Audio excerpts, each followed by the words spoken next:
Good afternoon, dear children.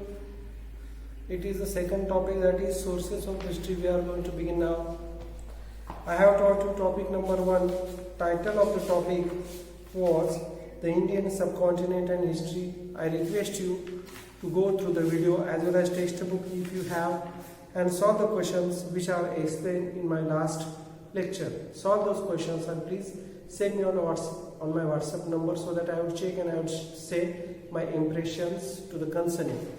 Now, sources of history, material sources, written sources, oral sources, sources of ancient Indian history, precautions to be taken while writing history. We have to learn. First, I would like to introduce the topic. See, there are a number of objects, there are a number of things which are used by our forefathers or ancestors which still exist. Some inscriptions from the past have been found. There are sources which help us to understand our history. So we have to learn these sources from history, from the topic sources of history. Now, history can also be learned through customs and traditions. How can we learn history? We can learn history through customs and traditions.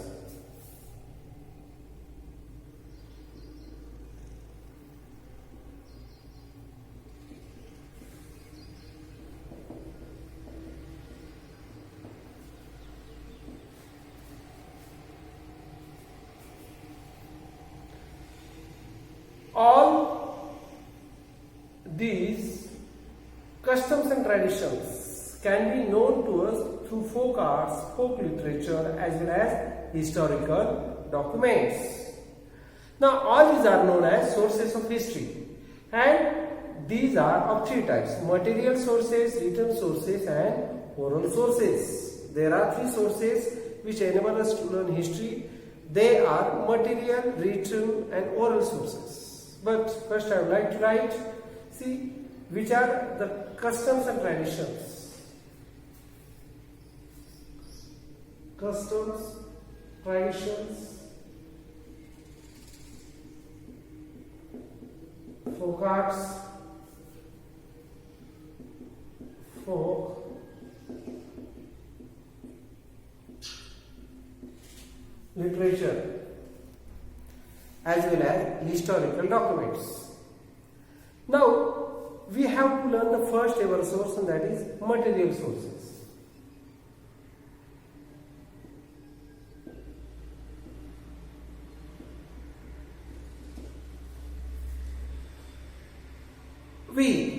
Man use variety of things. We use many things in our day-to-day life. After you have got up, till you have not gone to bed late at night, you make use of many things. I will give you an example. When you get up, you take brush, toothpaste, towel, water, bucket, mug, cup and saucer to have a cup of tea. Means you take many things in your day-to-day life for use. Now, the things which you make use are known as artifacts.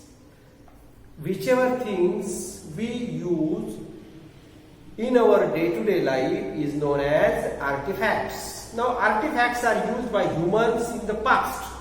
These artifacts or things were used by human beings in the past, in the ancient times. Now, we can decide the period of ancient artifacts like earthen pots by studying the shape, color, and designs on ancient pot shards. We can decide the period of ancient things. Which ancient things were used? See, earthen pots. How can we know that earthen pots were used in the ancient times? By studying their shape, color, and designs on ancient potsherds. Now, the ornaments and other artifacts, the ornaments and other things throw light on social interaction. How there was social interaction among people when they were making use of ornaments. Ornaments of gold, silver and bronze. We get information about the diet of the people from the remains of food grains, seeds and bones of animals found in excavation. The archaeologists have thrown light on this. While during excavation they have found food grains, seeds, bones of animals. They have found the remains of food grains, seeds and bones of animals. And then we got information about the food stuff or staple food people were taking in their day-to-day life.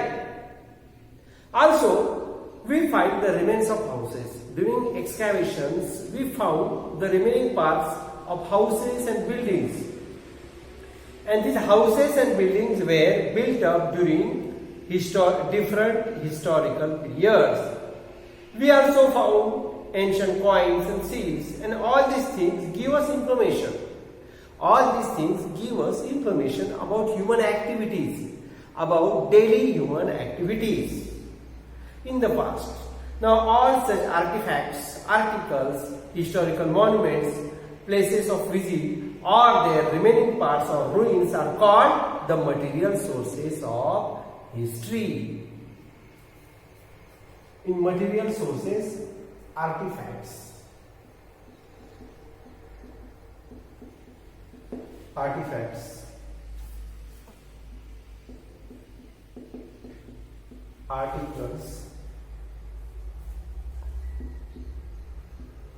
monuments,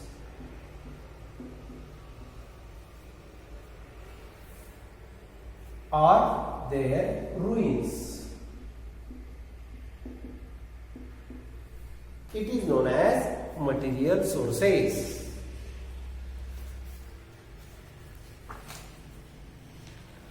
Now, the second sources which we have to learn is written sources.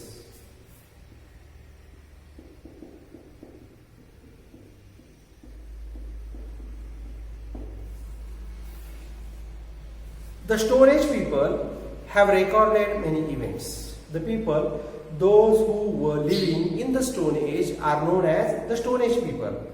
They have recorded many events or things, and their records suggest their emotions in paintings or rocks. It was only after thousands of years that man learned the art of writing.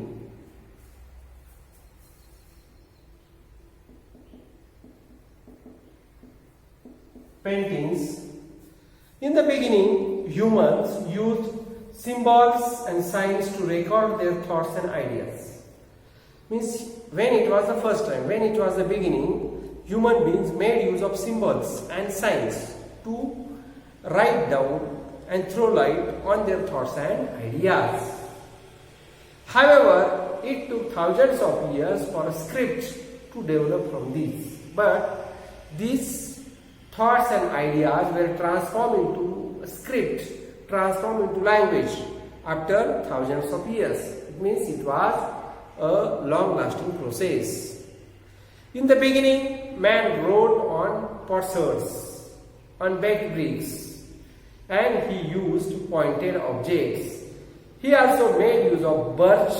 Birch means the leaves of bhurjpatra, birch tree, bark to write on. As his experience and knowledge increased, he began to write in different ways. Means when he grew up, the knowledge of human beings, he wrote in different ways. He began to record the events that took place around him. So whatever things happened around him were written by human beings of that period. Accounts of the proceedings of royal courts were also written systematically. Means what are the happenings in the courts?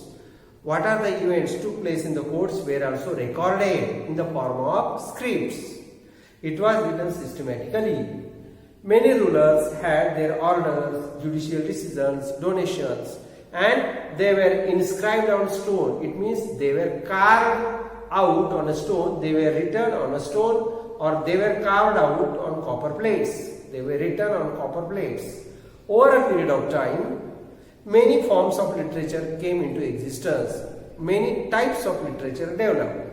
Now, which are those many forms of literature?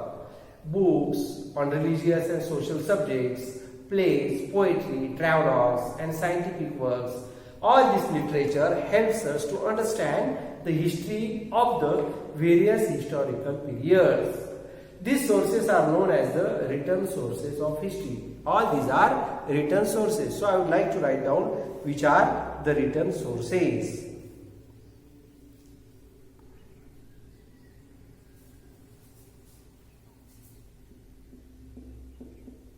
Records, books,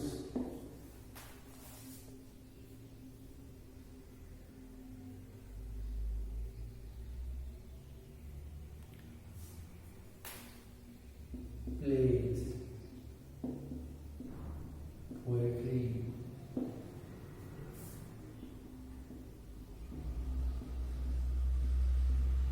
travelogues,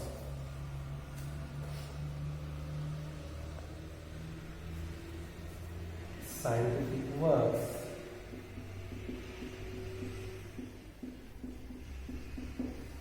So all these things are written sources. So we have studied material as well as written sources. These sources are backbones of history. Because of these sources we come to know about history. Now the third source is oral sources.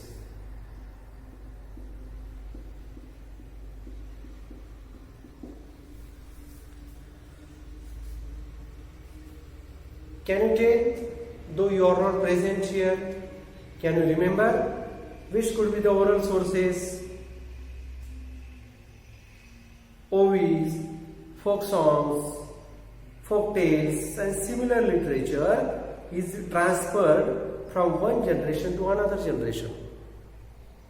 Ovies, folk songs, folk tales and similar literature means ballads is passed on from one generation to another by word of mouth. How this literature is passed from one generation to another? Through the medium of mouth. Means when ovies are sung, when folk songs are being sung, when folk tales are narrated, and when similar literature is transferred, the medium of this transfer is mouth. So all these things are passed from generation to generation by word of mouth. This literature is not in the written form. This literature is not in the written form, means it is not written. It is sung, told, narrated, described, but it is not recorded in the form of language in books. This literature is not in the written form. Its authors are unknown. Authors means those who compose ovies, folk songs, those who write folk tales and similar literature. They are unknown to us. Okay, we can tell about Bahinabai Chaudhary. Yeah, there are some who are known to us, but many of these are unknown to us. So this type of literature is preserved by oral tradition forms the oral sources of history. These are the oral sources. So how these poems, ovies, sung, folk tales and similar literature which is described and narrated is preserved or cherished? It is preserved or cherished or maintained by oral tradition. So it is known as oral source of history. Ovies, folk songs.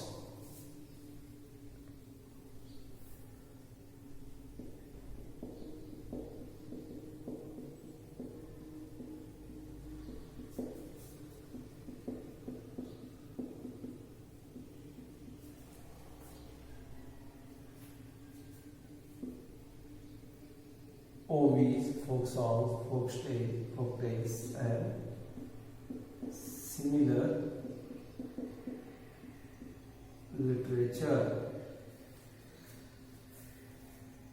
So what is mentioned in the oral sources?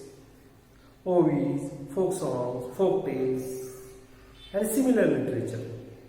This is transferred through words of mouth from generation to generation. But the writers or authors of these oral sources are unknown to us, and this type of literature is preserved by oral tradition. Now, below are given sources of ancient Indian history, means it is the briefing of the chapter. So after we have learned precautions to be taken while writing history, again we will narrate briefly about material sources, written sources and oral sources, so you would understand the topic in a better way. Now, next one is sources of ancient Indian history. Sources of ancient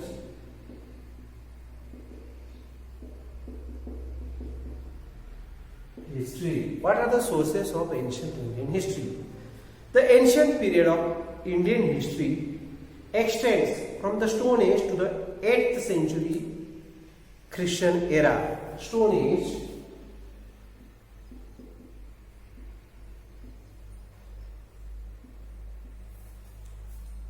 Age to the 8th century CE.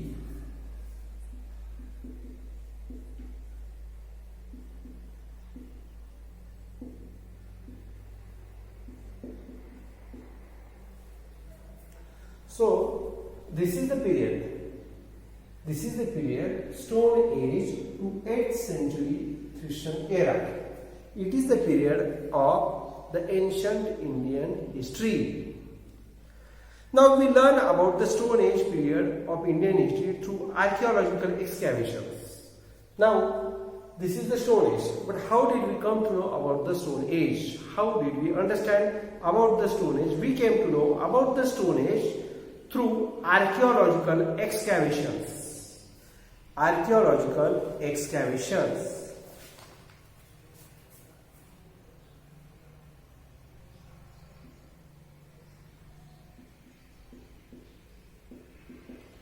I have written here shortly excavations, but the actual formation is archaeological excavations.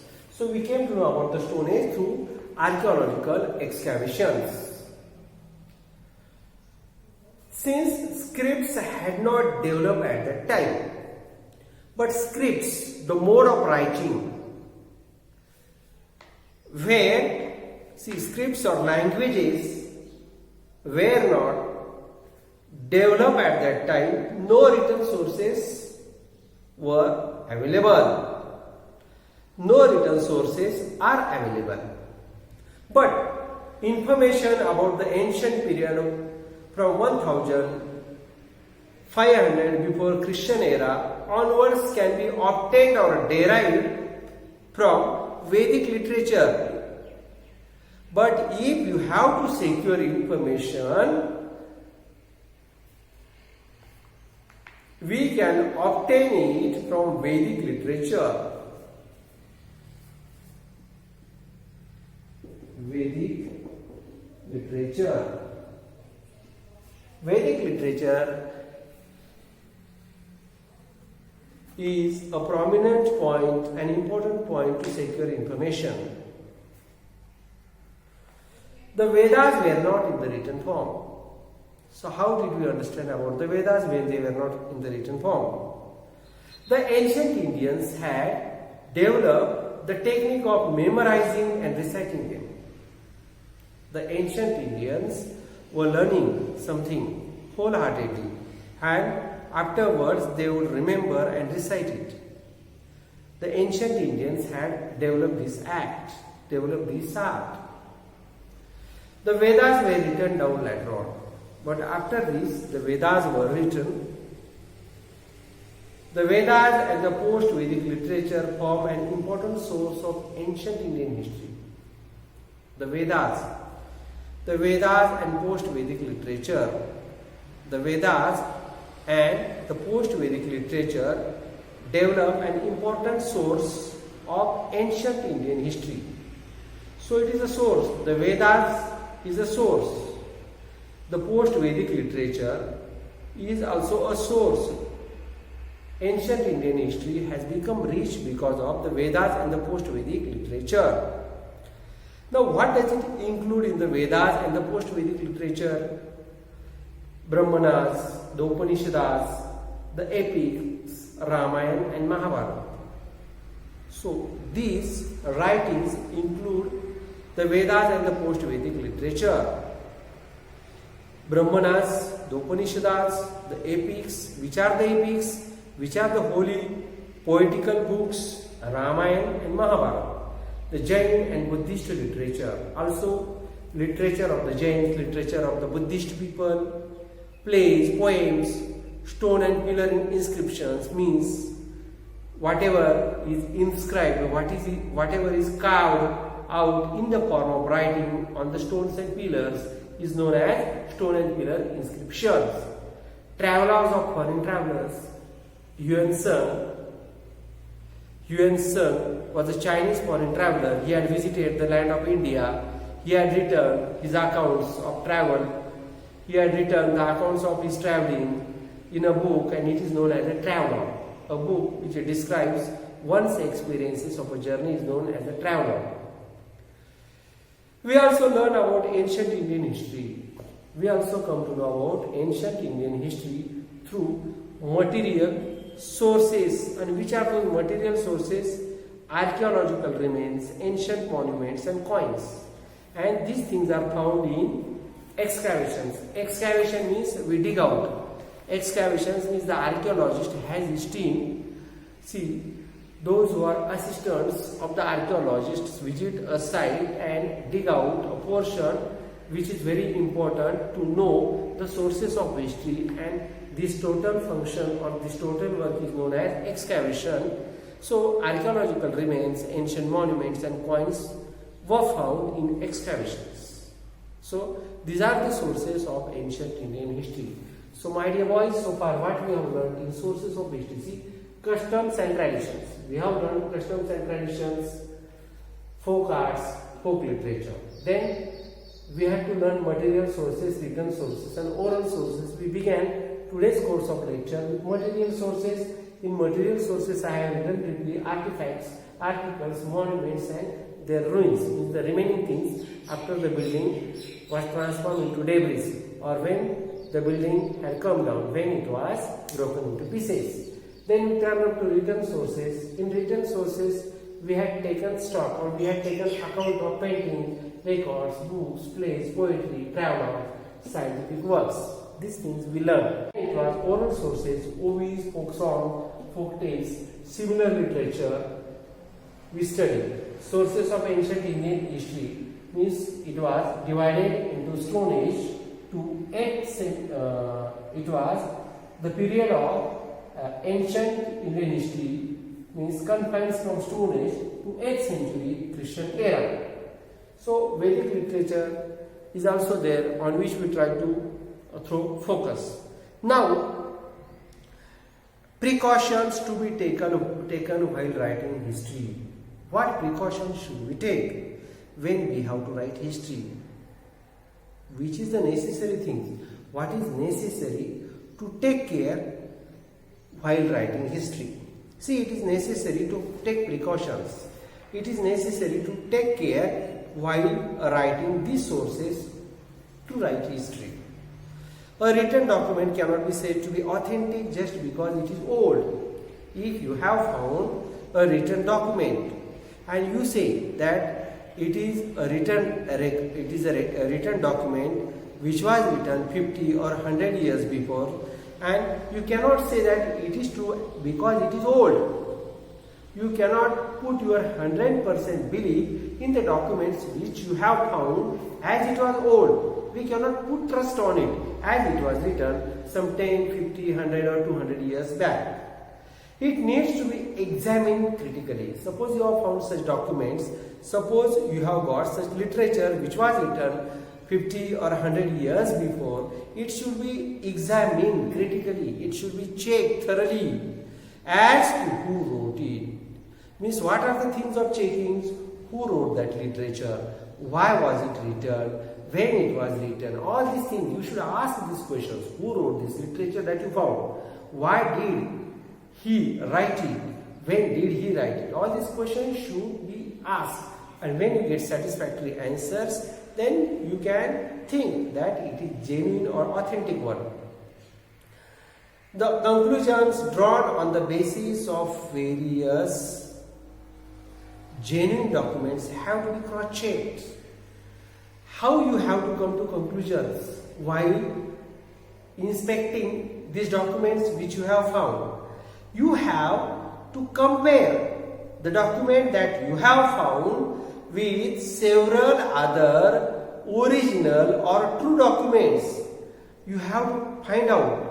You have to find out details. You have to correlate. You have to correlate details which were already present in the documents which were written some 50, 60, 70 or 100 years back. And then when you have found similar documents to these documents, both should be correlated with each other. Means the events which you have checked in this book. And if you have found that the events which are written in this book are true, then you have to match up to the book which you have found now. If both the entries are correct, then you can think of them as genuine, true or authentic. It means the conclusions drawn on the basis of various genuine documents have to be cross-checked.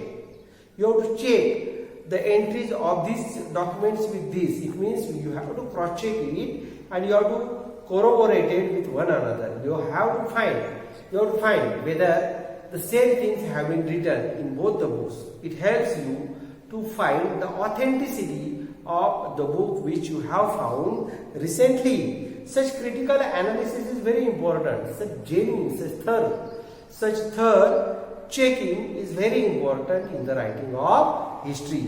So, we have also learnt about the precautions. So, here I will write precautions.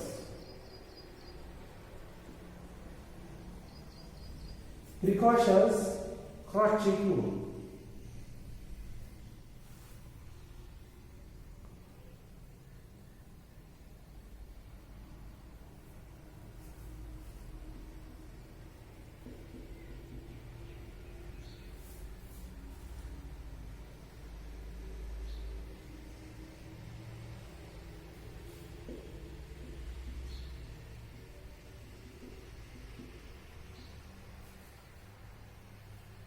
Of old documents. So, my last point of explanation was precautions to be taken while writing history. When you have to write history, cross-checking and examining of old documents is a must. It is very necessary. So, as it was a short topic, I would not say that it is concluded. In my tomorrow's lecture, again I will explain sources of ancient Indian history briefly, and then I will declare the topic is over. So go through or listen to the video wholeheartedly. If you have purchased books, read them, read this lesson so that you would understand it. Thank you very much. Good day.